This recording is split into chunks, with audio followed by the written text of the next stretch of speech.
We've taken you from the pristine beaches of Pankor Island, Malaysia, to the rugged mountains of Lantau, Hong Kong. Now, the National Geographic Action Asia Challenge invites you to join us on an adrenaline-filled journey to Sun Moon Lake, Taiwan.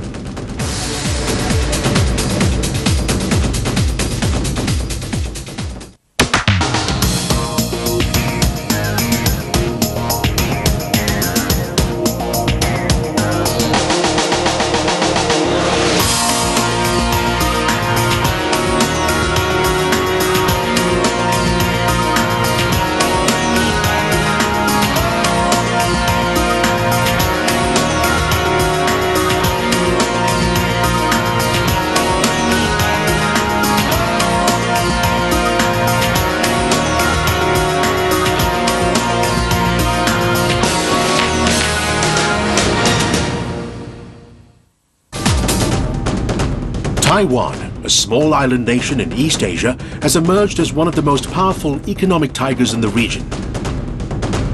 With a population of 2 million, the capital city of Taipei is the center of the country's advanced transportation networks and bustling economic activity. But we travel 250 kilometers from Taipei to Nantao County, where lies one of Taiwan's scenic wonders, Sun Moon Lake.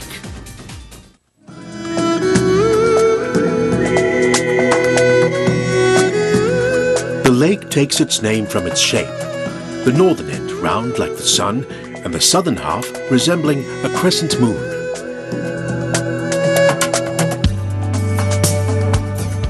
The area is home to the colorful traditions of the Shao people, one of Taiwan's 10 Aboriginal tribes, and an assortment of historical monuments and temples. The breathtaking landscape attracts visitors from all over the world, including the 63 teams who have come here to compete in the National Geographic Action Asia Challenge. Unlike last year's race, which took place under torrential rain, the weather station is signaling the all clear this time round, with an area of high pressure moving in to blow the clouds away. The actual course is not revealed to the teams before the race. But during the pre-race briefing, organizers ensure that the teams are well aware of all the necessary safety precautions. Like this? Okay, it's fine. Race day, and there's just time for a few last-minute preparations before the short trip to the starting line. It's a long day ahead, but some teams are still able to let their hair down. I got a brush, he's got a brush, and I got a brush. Oh, beautiful. 7 a.m. and they're raring to go.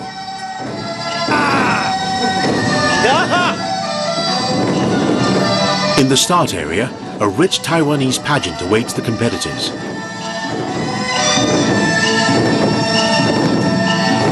Enjoy myself. Beautiful show, beautiful girls. Yeah, very good. But most teams are too preoccupied to enjoy the spectacle.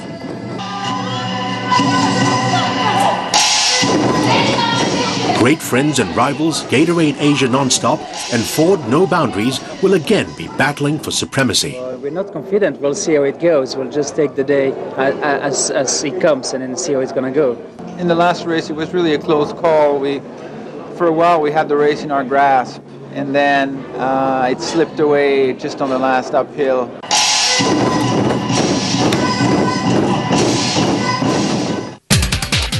The day begins with a steep climb through an Aboriginal village, followed by a testing descent to the shores of the lake.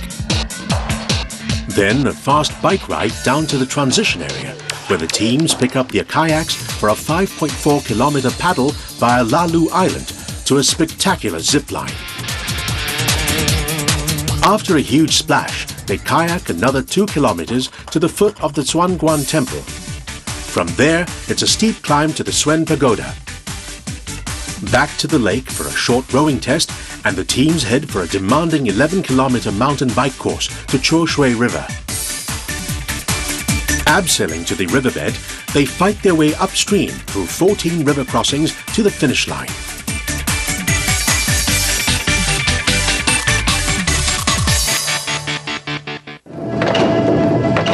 As the drummers reach a crescendo, the racers are on their mark and ready to go.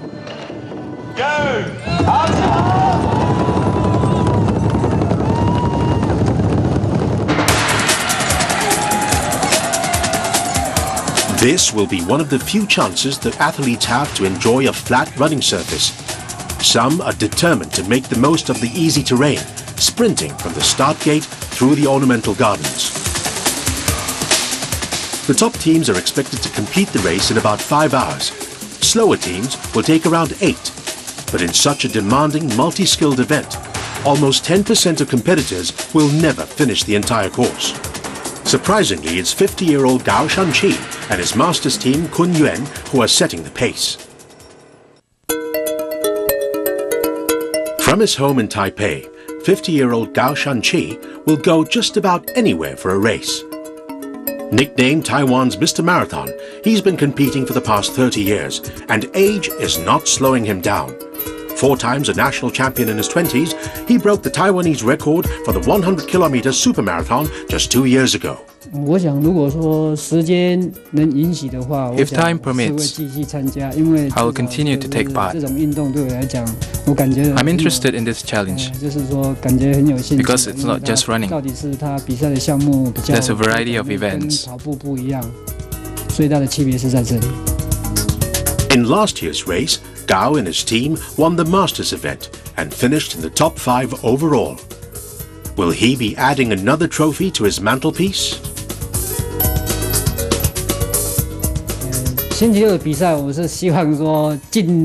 I'll try my best in the race. I know there's a lot of strong competition. I'll take it as a personal challenge, and I'll try my best.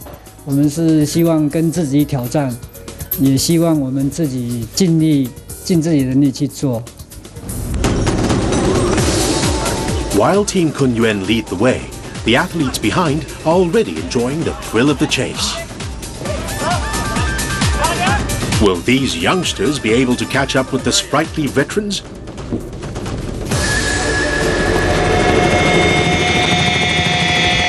The next section of the race is a steady climb towards the crest of one of the hills surrounding Sun Moon Lake, and then a fast descent down to the shore. It's only 3 kilometers long, but the teams go through a variety of terrain. The slopes leading down to the lake get increasingly treacherous. The toughest stretch is strewn with jagged rocks. But Mr. Marathon, Gao Shanqi, won't be deterred. Even his teammates are struggling to keep pace.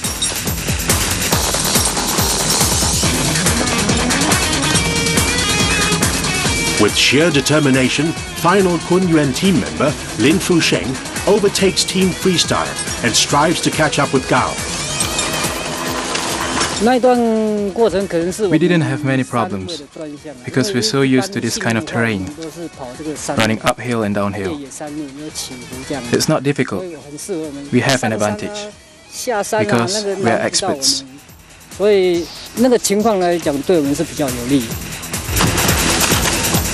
The teams require fixed ropes and hand lines to make their way down. Here, it's not just about being quick, but finding the right balance between speed and safety. As the other competitors continue to negotiate the tricky descent down to Sun Moon Lake, Team Kun Yuan is already setting off on their mountain bikes.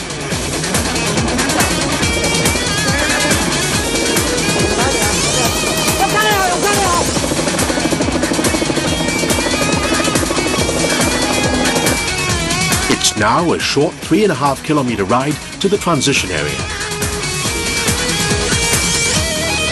But there's no time to lose. Fast on their heels are one of the favorites, Ford No Boundaries, taking full advantage of the downhill.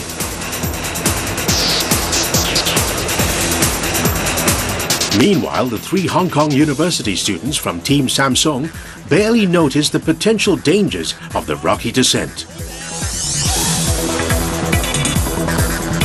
In the women's competition, Bridget Niederberger and Chiaki Fjeldal are leading the way for Fitness First Angels. But they have lost sight of their compatriot, Michelle Bladen.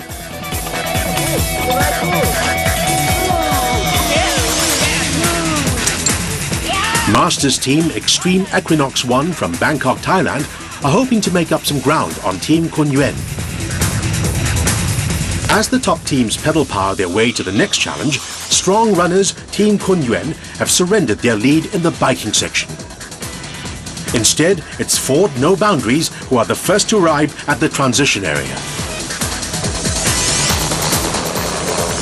I think after we had the bike section, and this is actually how we kind of hammered a little bit more, because we knew that we could keep some distance already because of the drafting, and we got a bit of an experience on the bike more than some others. I mean, anyway, to keep as far as possible as from the other people.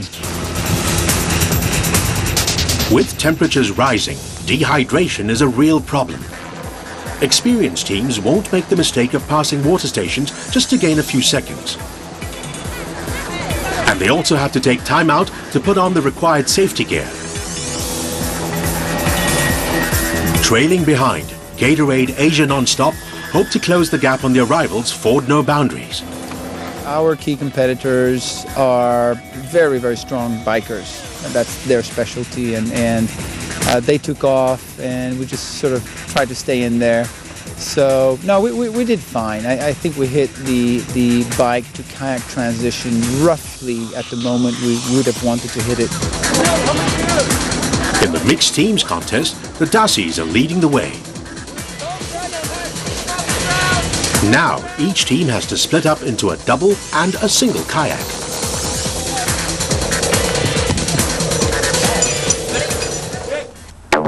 They'll need to paddle their way to historic Lalu Island before heading round to find a cove containing the zip line. In calm waters, the top teams will make it to the zip line in under an hour, as long as their boats don't let them down. Ford No Boundaries gets off to a good start. But life is not as easy for their rivals.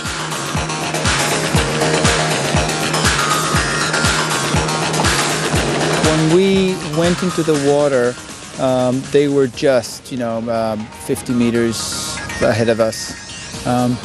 We were counting on our, what we thought, stronger kayak skills to catch up on them. Turns out that we had picked a couple of kayaks, and this is a beginner's mistake, that were not properly inflated. To make things worse, I kicked open the valve on one of the kayaks, so suddenly you're sitting there and it goes psh, and you think, where does that sound come from? It dragged us down to a point where we could just stay with them and not drop them. Still, life could get a lot worse.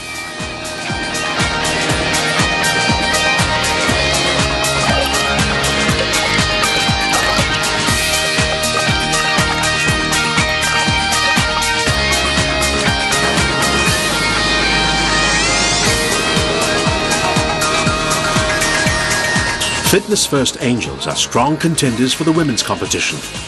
They've already made a clean sweep of the last two challenges.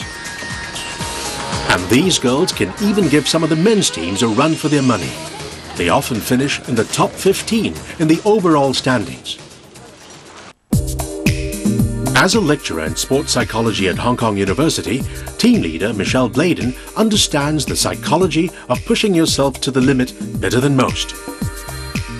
My main area of interest is obsessive behaviour in sport, exercise addiction, eating disorders. I want to know why people become very obsessive about sport, often to extreme cases where they will run for miles and miles for what seems no apparent reason and become very, very addicted to it. And it's often been said that exercise addiction doesn't exist, and I based my studies and my research on that to try and prove that, whether there is such a thing as exercise addiction. From the range of medals on display, it would be easy to make the assumption that Michelle and her teammates are suffering from some form of sports addiction. But Michelle has her own reasons for getting hooked on adventure racing. I love the team element. I love the excitement and just not getting bored. There's always, you never really know what's coming up, so there's always that sort of surprise element, and you're always sort of looking at what's next, and it's really, because you have the team with you, you have the interaction between your team members, so it's always very interesting. I quite enjoy that. In spite of their shaky start, Gatorade Asia Nonstop finally manages to overtake Ford No Boundaries. As in past races, they've been able to rely on their superior kayaking skills. As the rest of the field tries to make waves, Asia Nonstop's Philippe Guillo is the first to step ashore at the checkpoint on Lalu Island.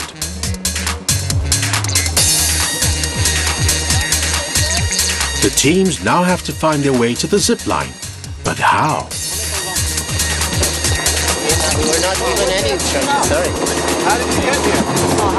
Jet ski. Number 2, yeah. We've got no instructions. Fortunately, the local boats help steer them in the right direction. By the time Gao Shanqi reaches Lalu Island, his master's team has slowed down considerably. We were more comfortable with a two-person kayak. It's more balanced, but the single-person kayak really slowed us down. As the rest of the competitors make their way on land, they may be unaware that this unassuming island is actually a sacred site, home to the ancestral spirits of the Shao people.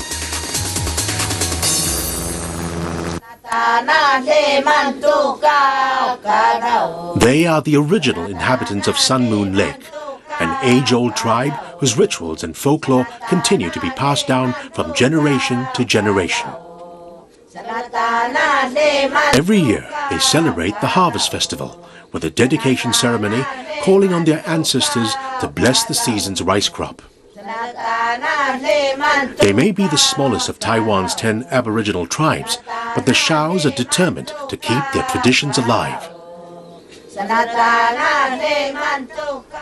Architect Xie Yin Jun is heading an ambitious housing reconstruction project.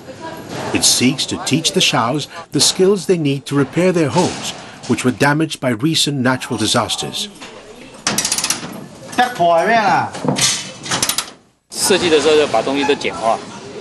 We use simple construction material so that unskilled laborers can be involved.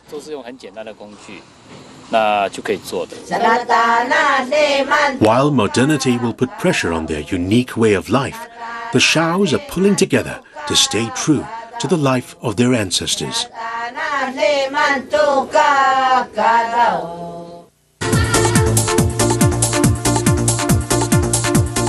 As the leading teams leave Lalu Island in their wake, they're approaching one of the highlights of the racecourse.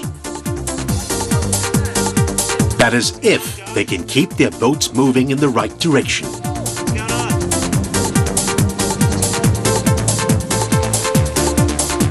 Michelle Bladen shows the others how to do it right. While Masters Team Extreme Equinox 1 continues their assault on Team Kun Yuan. Having located the correct cove, the teams head inland on a steep and tricky trail. It won't be long before they're back in the water, this time with a splash. The lead teams reach the zipline launch platform, 50 meters above the cove. Ford No Boundaries will have the pleasure of the inaugural plunge. But first, race organizers need to brief them on safety precautions. What we want them to do, and what we'll brief them, is that they must not at any time put their hands up and grab the metal carabiner that is attached to the rope. Obviously they get a severe burn if they do that, or catch their fingers. And so it's best if they keep their hands down on their harness at all times.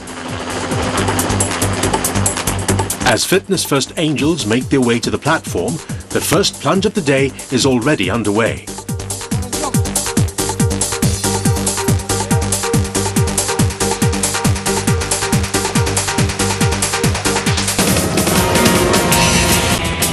top of a zipline launch platform high in the forest canopy, the athletes are enjoying the adrenaline rush of a spectacular plunge into Sun Moon Lake.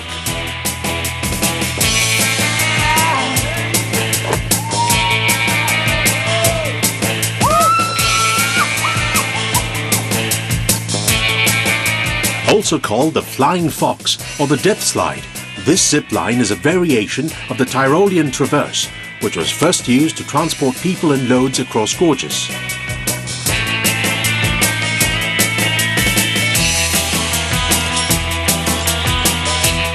While some of the athletes looked rather nervous as they clipped in, Michelle Bladen and her team are old hands at this sort of thing. For them, it's just good fun.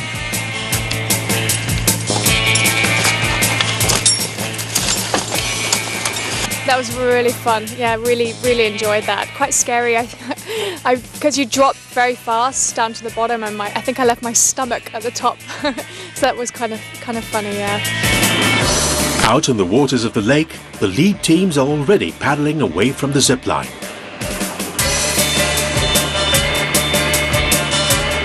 As the procession of athletes makes their way down to the water, there is a wide variety of styles on display, leading to an equally wide variety of landings.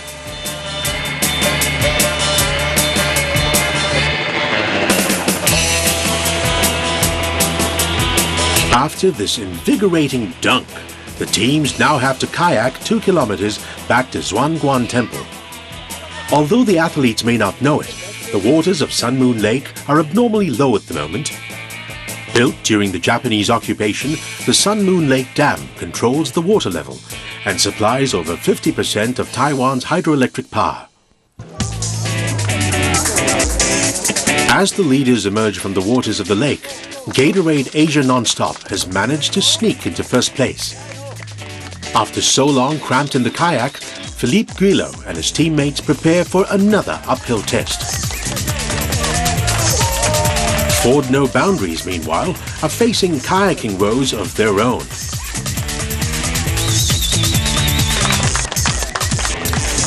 The bad thing we actually did, I mean, we got really upset with that, with my sail body, because I actually picked the kayaks, and the kayaks I picked for these guys, for Daniel and Pedro, was actually deflated on the bottom, and that was actually too late to go back and then losing so much time. So this is actually the stage they coped us, and then basically, luckily the section was a lot smaller, shorter, and we just got away enough. I think we were only like 4 or 5 minutes behind them at the end of the kayak, which was actually still a good thing because the race is still long to go. Ahead of them lies a steep climb and descent of 4 kilometers before they hit the waters again for a short rowing test.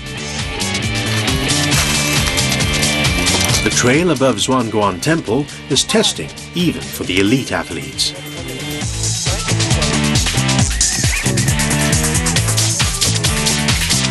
Mixed team, the Dassies, made up of 2 Brits and a South African, are experienced marathon runners who never seem to run out of steam.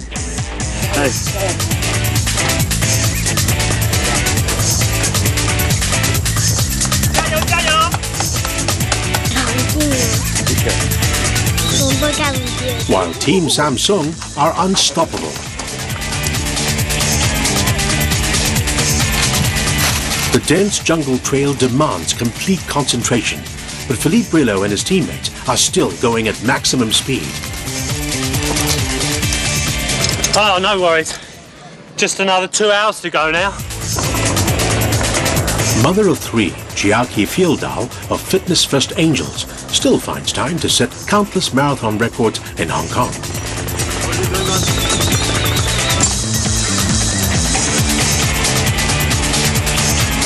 By the top of the climb, many of the athletes are finding the going tough, but at the crest of the hill, a breathtaking sight lies in wait. The magnificent Suen Pagoda.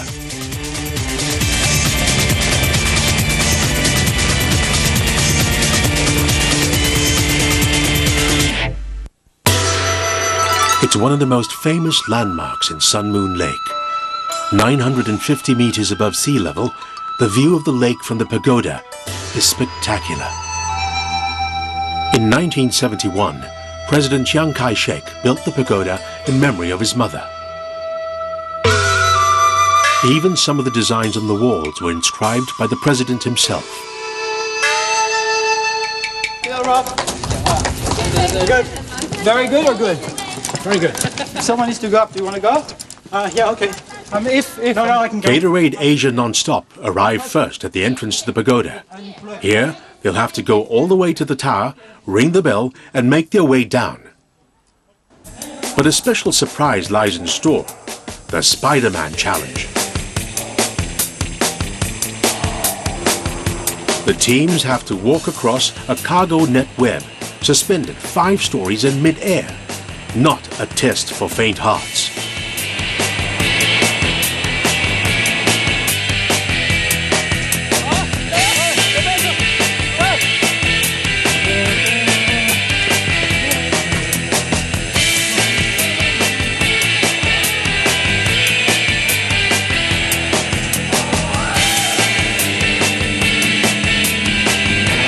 When the going gets tough, it's always great to get a helping tug. But 8 floors later, and many of the athletes are totally exhausted.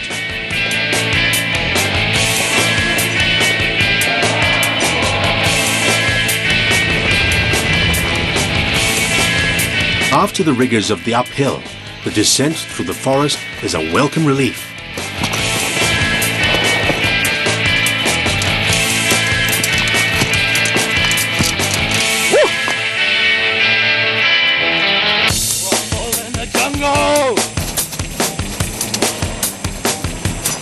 The top women's team, Fitness First Angels, show that they have the legs to keep up with the best of them.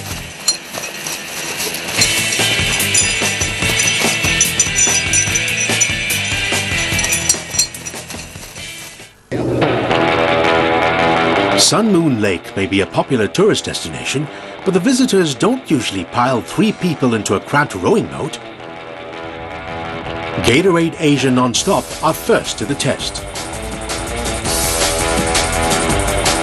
The course is just 300 meters long, but every little bit of extra propulsion is welcome.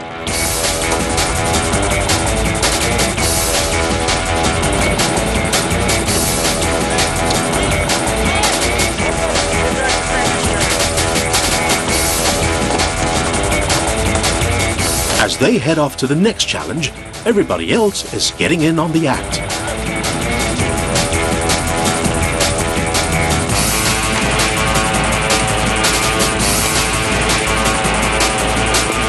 It's all hands on deck as every little wave counts.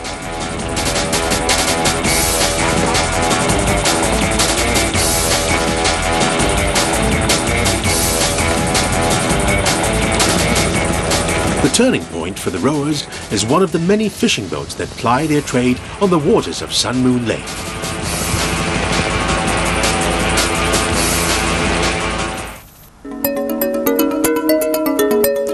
From the very beginning, fishing has been an important source of income for the local community. These days, the fishermen sell their daily catch to the many hotels and restaurants in the area. After the construction of the dam, these floating fish farms increased several-fold. Chao Xiu Liu and her husband have been breeding fish for over 15 years. Their most popular species is the president's fish, the most common fish found in the lake.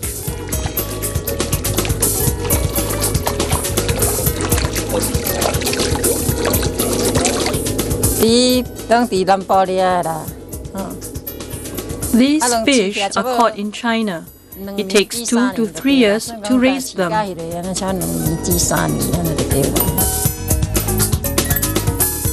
The fish gets its distinguished name because it's believed to be one of former President Chiang Kai-shek's favorite dishes.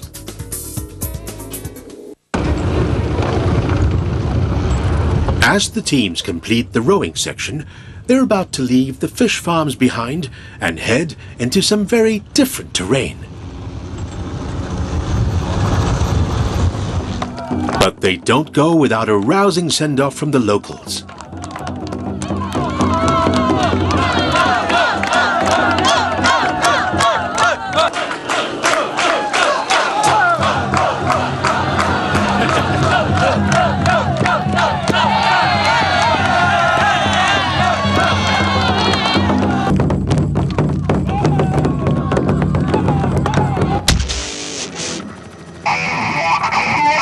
As the teams leave the transition area, there's still some real testing terrain to come.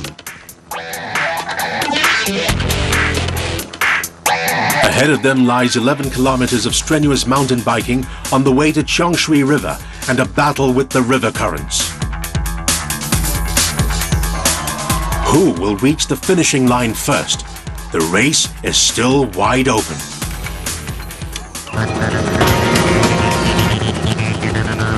It's 11 kilometers of steep climbs and exhilarating descents as the teams make their way to Cheongshui River.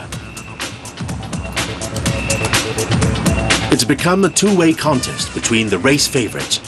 Gatorade Asia Non-Stop and Ford No Boundaries are neck to neck, and it's going to be a battle to the finish.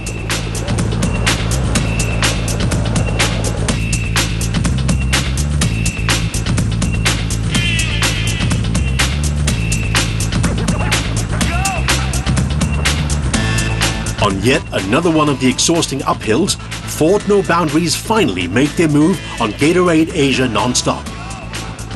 Strong bikers, they waste no time in extending their lead.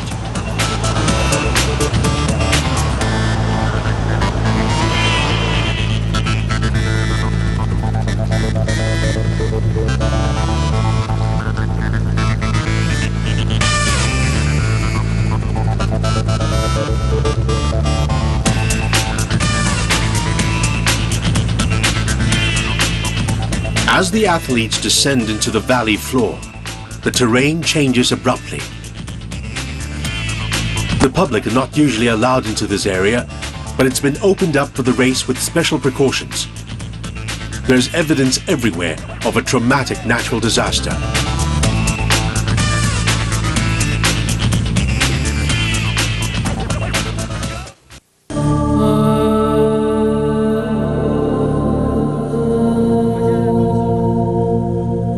It measured 7.4 on the Richter scale. A massive earthquake that rocked central Taiwan on the 21st of September 1999, killing 1,700 people and injuring thousands of others.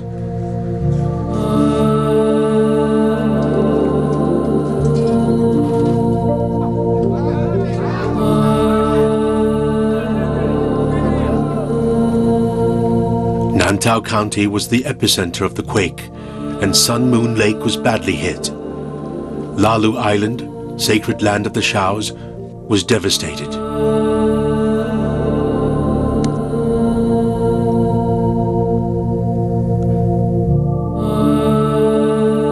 At the National Center for Research for Earthquake Engineering, scientists are trying to minimize future damage. Through these simulation tests, they hope to learn how to build structures that can withstand the might of the quake.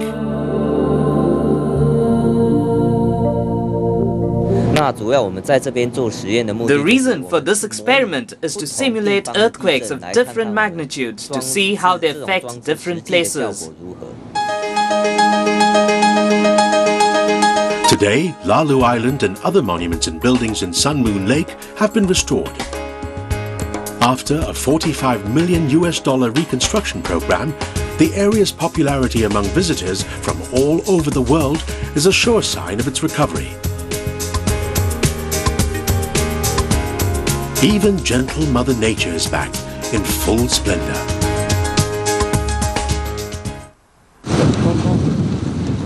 The splintered rocks that litter the road are proving to be a hazard for some of the teams. Should have been a mechanic. Should have been.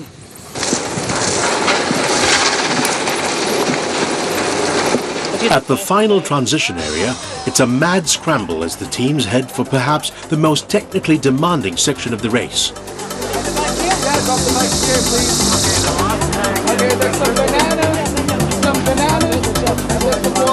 Ford No Boundaries have opened up a significant lead on their great rivals, Gatorade Asia Non-Stop. But they're not taking it for granted.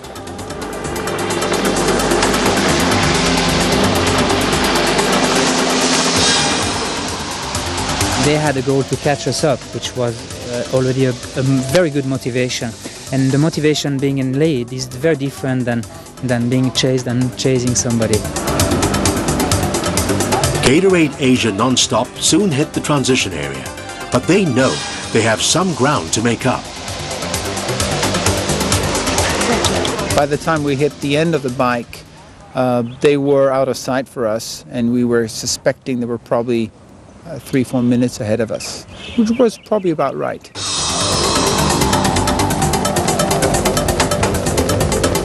The teams now have to follow a steep, exposed ridgeline to the first abseil. Ford No Boundaries will be the first to go down the 15-meter rock face, attached, of course, to all the necessary safety gear.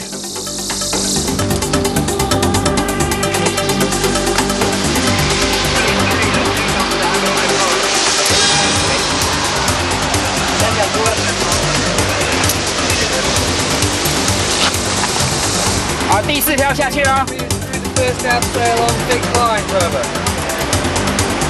Go, dudes! 2 teams already through, is it? First team. Yeah, you've been going up.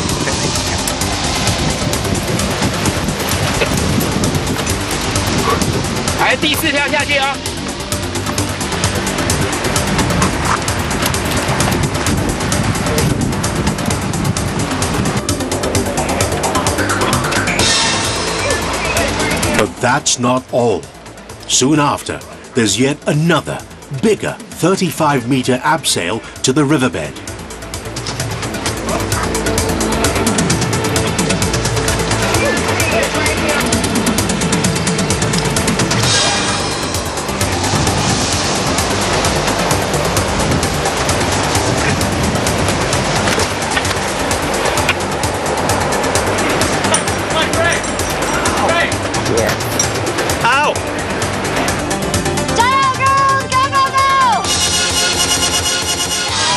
Meanwhile, at the last transition area, there's disappointment for those who have failed to make the cutoff point.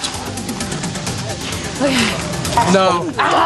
It is. I'm sorry. Oh, we're finished. No, you're not. No, not at all. I'm just sorry that we can't go down to the relatively fun part. Oh, this is the cutoff We're just going to have to redirect you to the next river exit. Okay. But luckily, it's not the end of the road. They won't get to abseil, but they'll be allowed to continue and finish the rest of the race. On to the next ride down. I will. Just cross river. All right, thanks, guys. Thanks a lot. See you at the finish line.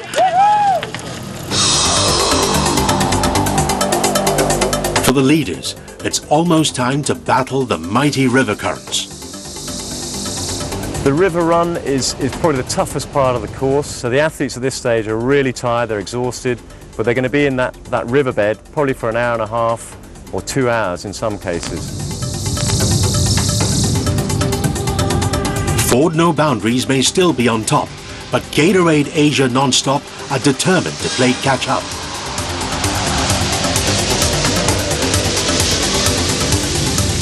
We were slowly eating away at that lead. We were sort of measuring how often we came on them on the river crossings, where there was a lot of river crossings with ropes. We were trying to hook in, hook out a little bit quicker than they did. And at some point I was on the same rope as their last guy. And the plan was, the theory was, okay, once we get out of this riverbed, we're hoping for a big long uphill, and that's where we'll try and kick in. Throughout the day, Fitness First Angels have paced themselves superbly, and in the midday heat, they are still going strong. 50-year-old Gao Shanqi is fighting hard in the face of the fast-flowing currents. The river was really fast, but there were safety precautions, so I had no problem. I found it quite exciting. The undertow is far stronger than it appears on the surface of the river, and the athletes aren't finding it easy to keep their footing. And it's not just once. The teams will have to negotiate 14 river crossings.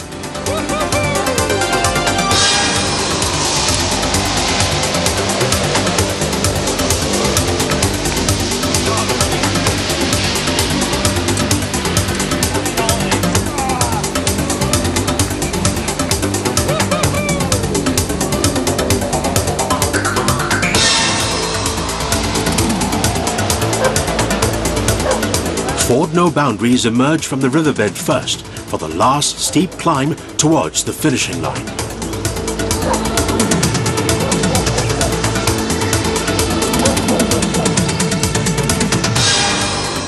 While Fitness First Angels hook up to confront nature's fury. It got a little bit tedious towards the end. It was hard work, and I think that's where most people experience kind of large, the energy sap. Towards the end, I think we lost our patience a little bit. It just seemed to go on and on. But yeah, we were glad to see the finish. Over the last few hundred meters, the leaders can't afford to relax. Gatorade Asia Non-Stop are only a minute behind. Good job, man. Give it up, give it up.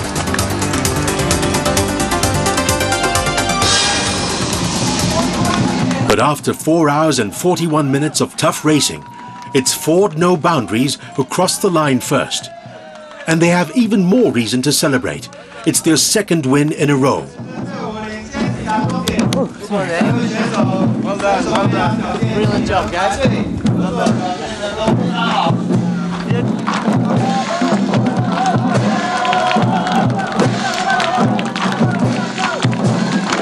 The relentless challengers, Philippe Guillot, Chris Fjelldal and Nicholas Gontard from Gatorade Asia Non-Stop come home second.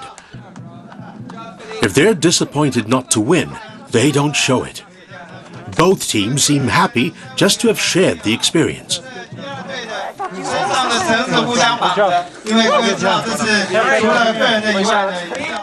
It feels very good, actually. I mean, I personally had a very hard time at the last end of the riverbed.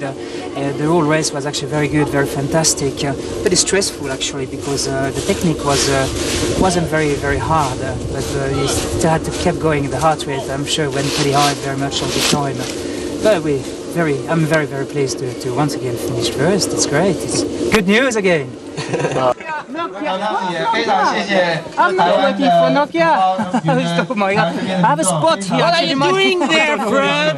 I can't see anymore. We have to train more and maybe to improve some skills, especially bikes. And yeah, this is our weakness, I think. The Darcys are the first home for the mixed teams, just over an hour behind the leaders. Fabulous.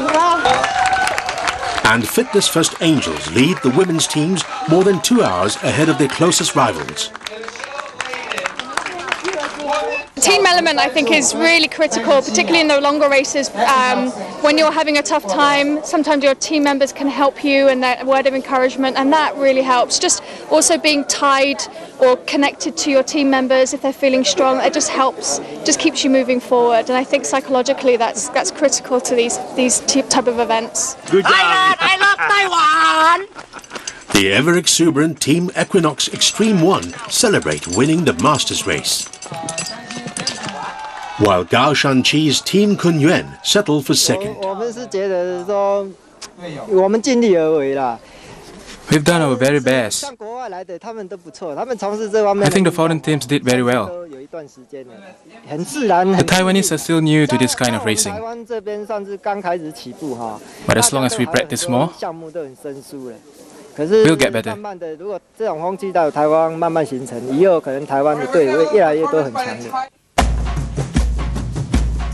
For all the athletes, it's been a challenging day through some very tough terrain. But for everyone who crosses the finishing line, the memories of a stunning journey through Sun Moon Lake, Taiwan will last for a long time to come.